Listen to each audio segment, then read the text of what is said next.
Halo. Halo. Bismillahirrahmanirrahim.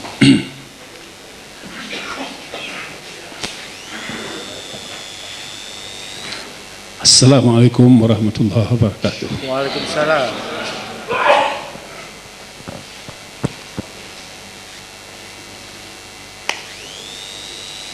Alhamdulillah Rabbil Alamin. Wassalatu wassalam ala asyrafil anbiya wal mursalin wa ala alihi wa sahbihi wa man tabi'ahum bi ihsanin ila yaumiddin. Faqala Allah ta'ala fi kitabihil karim, a'udzu billahi minasy syaithanir rajim, wa anna hadha sirati mustaqima fattabi'uhu ولا تتبعوا السبل فتفرق بكم عن سبيله ذلكم وصاكم به لعلكم تتقون. فقال أيضا والذين هم لأماناتهم وعهدهم راعون. فقال رسول الله كنا جلوسا مع رسول الله فطلع علينا رجل من أهل العالية فقال يا رسول الله أخبرنا من أشد شيء في هذا الدين وألينه. فقال ألينه أن تشهد أن لا إله إلا الله وأشهد أن محمد رسول الله وأشده يا أخ العالية الأمانة الأمانة.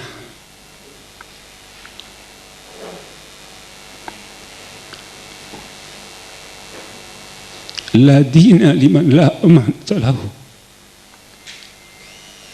ولا الصلاة ولا الزكاة. صدق الله وصدق رسوله.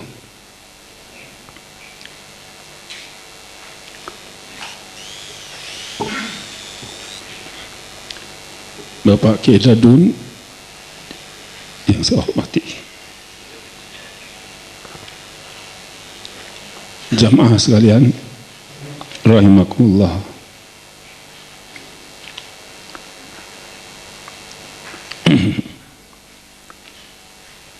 Saya sadar sekali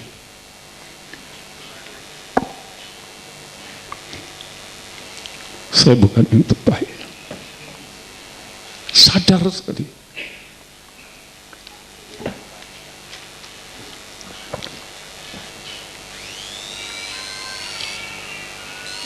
Kadang saya merasa malu, merasa ditempatkan di tempat yang terhormat, banyak yang lebih pantas. Kalau saya tidak beragama, kalau saya menjadi orang yang sangat rasional,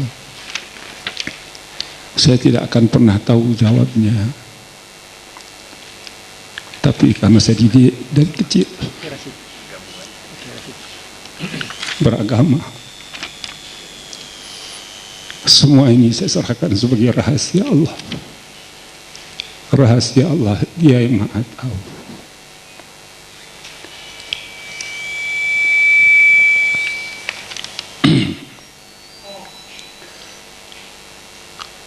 Saya orang yang susah mengeluarkan air mata,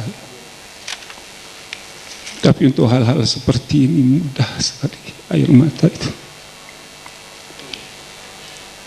Ketika Pak Nasir meninggal, Pak Rum, Pak Prawoto, Pak Kasman, Pak Syafruddin, Pak Taufikur Rahman, kebetulan hampir semua saya terlibat ketika beliau-beliau meninggal.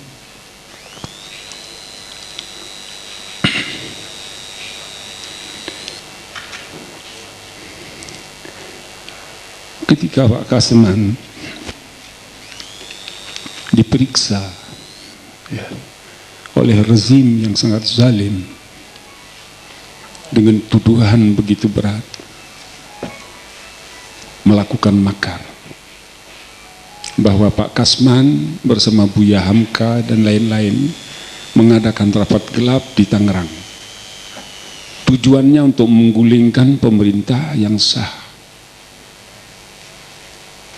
Pak Kasman diambil, Buya Hamka sudah ditahan, Pak Dalari Umar, Ghazali Sahlan, tidak salah juga Saudara Abdul Qadir Jailani dan lain-lain.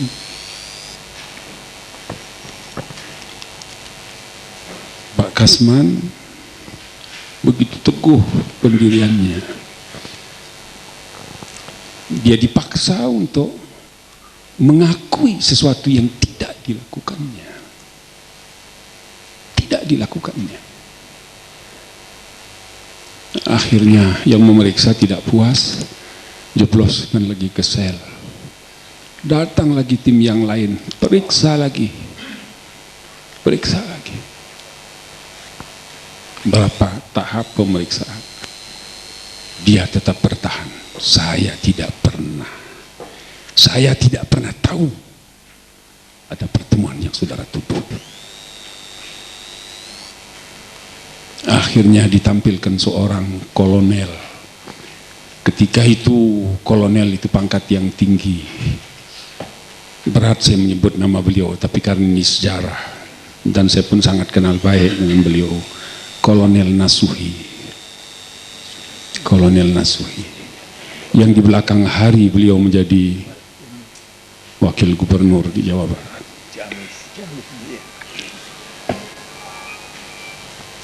Pak Nasuhi dihadapkan. Ini saksi bahwa Pak Kasman ikut dalam rapat gelap untuk menggulingkan pemerintah. Pak Kasman langsung berdiri. Apa kata Pak Kasman? Nasuhi, kamu Muslim. Kamu Muslim, Nasuhi. Jangan kamu memfitnah saya. Gemetar Pak Nasuhi itu. Kemudian memberikan pengakuan, saya disiksa. Pak Kasman berdiri lalu mengatakan, kamu dengar itu. Kamu dengar. Kebohongan. Tapi akhirnya Nasuhi dikembalikan ke sel, Pak Kasman dikembalikan lagi ke sel. Datang lagi tim dari BPI yang lebih kuat lagi untuk memeriksa Pak Kasman. Dikelilingi di satu meja.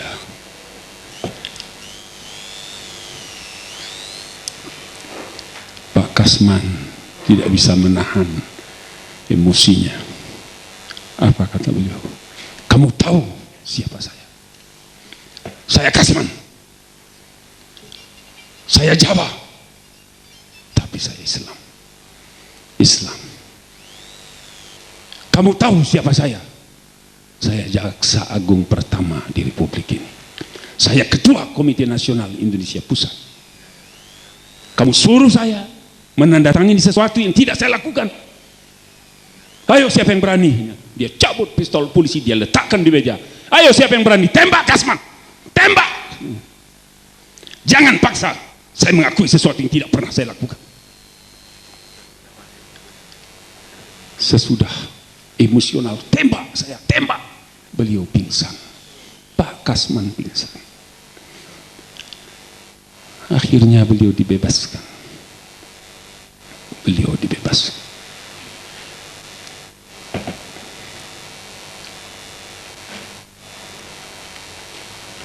Kalau saya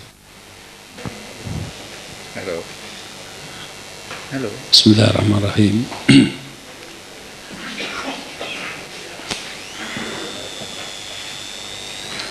Assalamualaikum warahmatullahi wabarakatuh. Waalaikumsalam.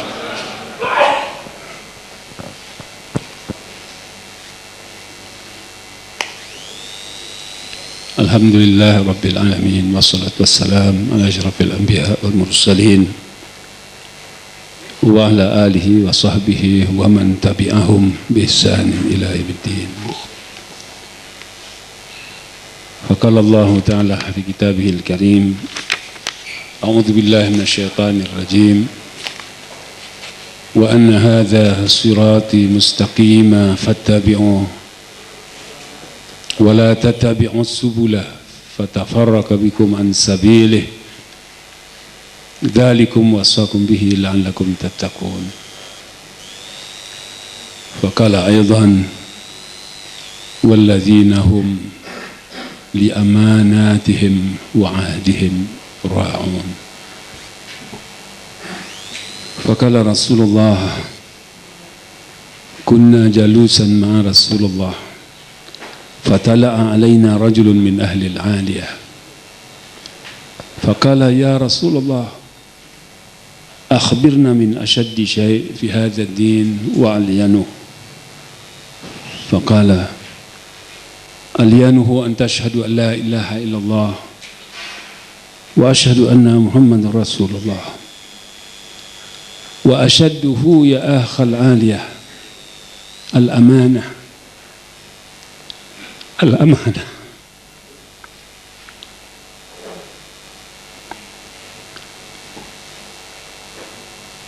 لا دين لمن لا أمانة له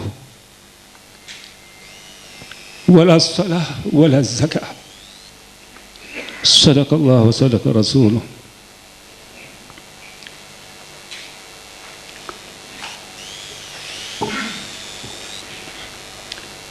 Bapak Kiai Dadun yang saya hormati,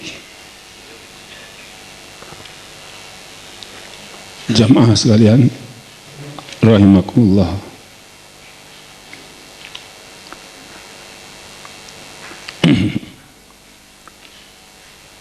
Saya sadar sekali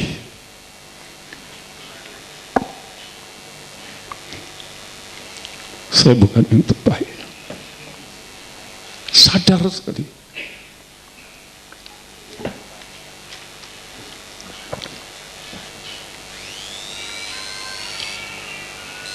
Kadang saya merasa malu, merasa ditempatkan di tempat yang terhormat. Banyak yang lebih pantas. Kalau saya tidak beragama, kalau saya menjadi orang yang sangat rasional, saya tidak akan pernah tahu jawabnya. Tapi karena saya didik dari kecil beragama, semua ini saya serahkan sebagai rahasia Allah. Rahasia Allah, Dia yang Maha Tahu.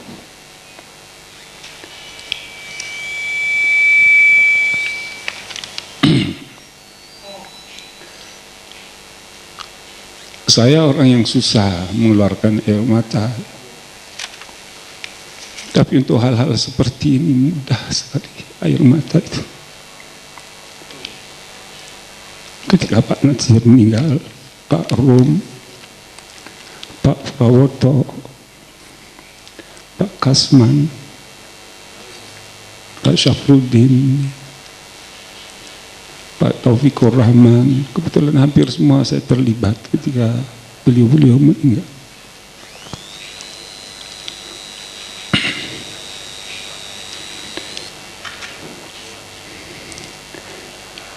Ketika Pak Kasman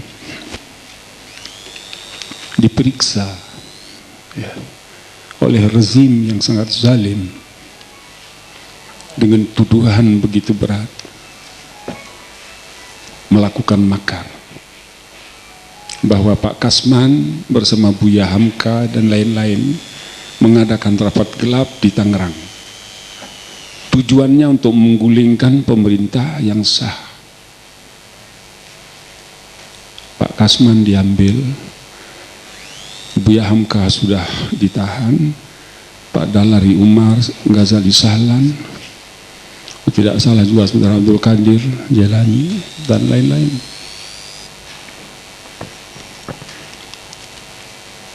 Pak Kasman begitu teguh pendiriannya. Dia dipaksa untuk mengakui sesuatu yang tidak dilakukannya. Tidak dilakukannya. Akhirnya yang memeriksa tidak puas, jebloskan lagi ke sel. Datang lagi tim yang lain, periksa lagi.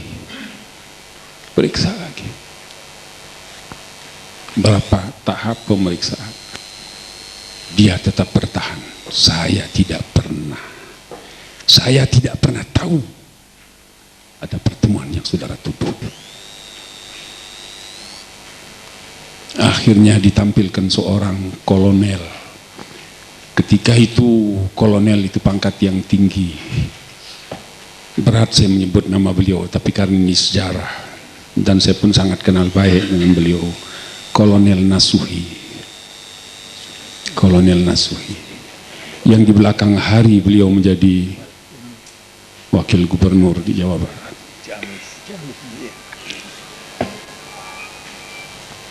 Pak Nasuhi dihadapkan. Ini saksi bahwa Pak Kasman ikut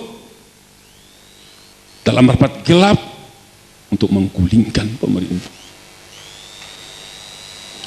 Pak Kasman langsung berdiri. Apa kata Pak Kasman? Nasuhi, kamu Muslim. Nasuhi. Jangan kamu memfitnah saya. Gemetar Pak Nasuhi itu. Kemudian memberikan pengakuan, saya disiksa. Pak Kasman berdiri lalu mengatakan, kamu dengar itu. Kamu dengar. Kebohongan.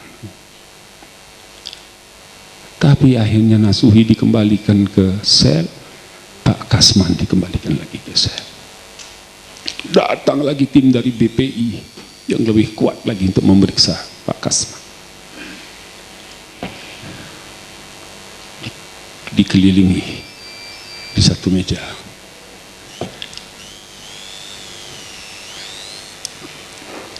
Pak Kasman tidak bisa menahan emosinya. Apa kata beliau? Kamu tahu siapa saya? Saya Kasman. Saya Jawa. Tapi saya Islam. Kamu tahu siapa saya? Saya Jaksa Agung pertama di Republik ini. Saya Ketua Komite Nasional Indonesia Pusat. Kamu suruh saya menandatangani sesuatu yang tidak saya lakukan.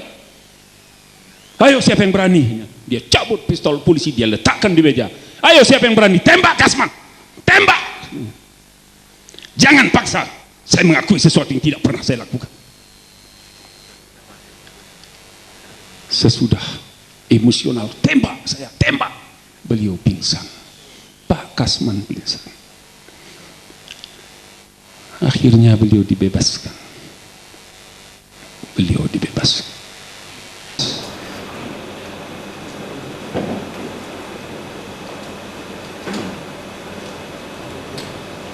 Lalu saya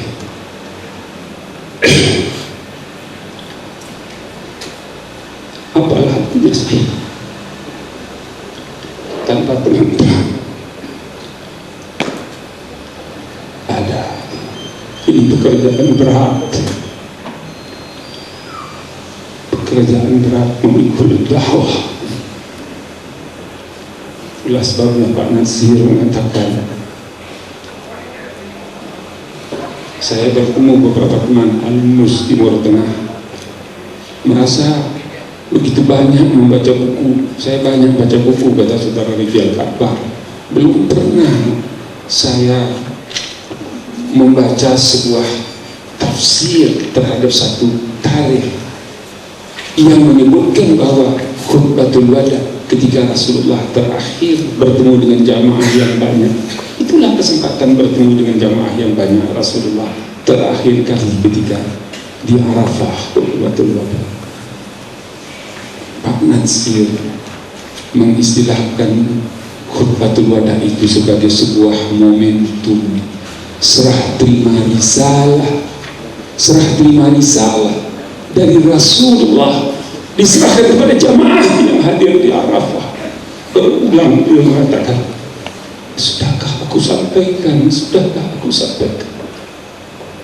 meleleh air mata Umar bin Khattab, seorang yang sangat keras di lubuk hatinya yang paling dalam. Ada rasa khawatir, jangan-jangan Rasulullah tidak akan lama lagi berada di tengah-tengah kita. Memang tidak lama setelah itu Rasulullah sakit lalu wafat. Apa kata Pak Nasir? Risalah merintis, dakwah melanjutkan. Kita ini hanya mengikuti jejak, meneruskan jejak para penolong. Jangan hianati amanah. Tadi saya katakan yang terbaik, saya sangat betul. Dan saya minta kepada teman-teman yang biasa bergaul, jangan karena saya diberi kepercayaan dari ketua umum lalu berpikir tidak. Saya seperti dulu di dalam dakwah, mulai dari saudara Kasri yang disebut tadi oleh saudara Syuhada, Kasri yang sehari-hari memberikan kita minuman.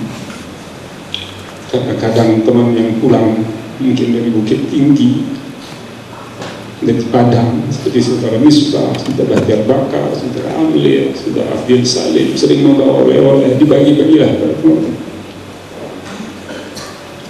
Makanan-makanan dari mulai Kasri sampai supir-supir kita semua memanggil saya abang. Sampai Pak Wahid Albi yang biasa kita semua memanggil saya abang. Saya tetap abang, tidak lebih dari itu, tidak lebih. Bukan ulama, bukan kiai. Bahkan sekian kali saya bikin kartu nama, saya tidak bikin haji. Mohon ini dipahami.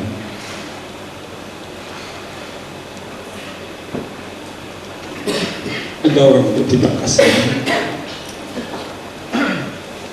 Jadi kita punya orang-orang seperti itu.